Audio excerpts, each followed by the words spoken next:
It's another day and it's another pangilamon. Ako nga continuation because kailangan tapusin. And bumili ako ng bagong isaw para mas mapabilis yung aking lawan ba. As usual, malamig. Kailangan mag-jacket and bonnet.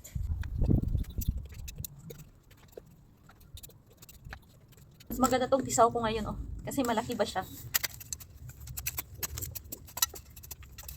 Alam niyo naman dito sa Romania, 3 buwan lang talaga yung summer dito. Kaya yung mga tao, early as they can, nga makapaglinis sa garden, naglilinis sila para makapag-harvest sila pagdating ng katapusan ng summer ba, or even autumn. Pwede pa naman mag-harvest kasi hindi pa masyadong malamig. And then, pagdating ng winter, meron ka nang makakain. Sarap kapag may lupa ka dito sa Romania. Kasi makapagtanim ka ba? Or kahit saang bansa naman, as long as you have lupa, and especially love mo yung pagtatanim, mag-e-enjoy ka talaga. Meron pala akong kinuha nga mga flowers doon sa harapan. Kasi, ilalagay ko siya dito. Ito yung area kung saan ako nag-iigib ng tubig. So, tataniman natin ng flowers.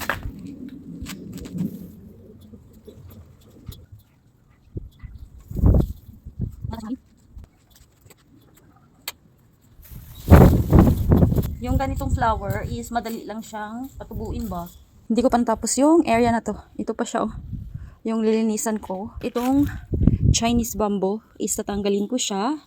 But some of them na nandyan na is hindi ko siya tatanggalin kasi pwede siyang maging coral ba. Plano kong tamnan din dito ng aking mga gulay ba. Yung area na to. For the meantime. Kasi baka kulangin ako ng space doon. Let's go na kasi kakain na kami. It's already 12:40. Chifachit! Balik trabaho na si Akech. Yung asawa ko, mamaya pa siya mag-work ba. Pinapatapos niya muna sa akin.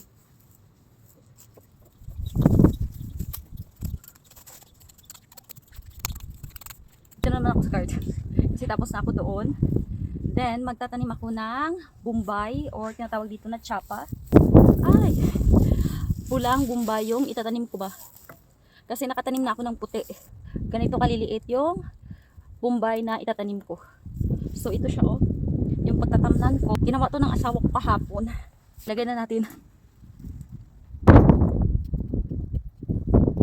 Yung Bombay na puti na gintanom ko, na tinanim ko, is nabuhi na siya. So, isa-isa lang kada hole.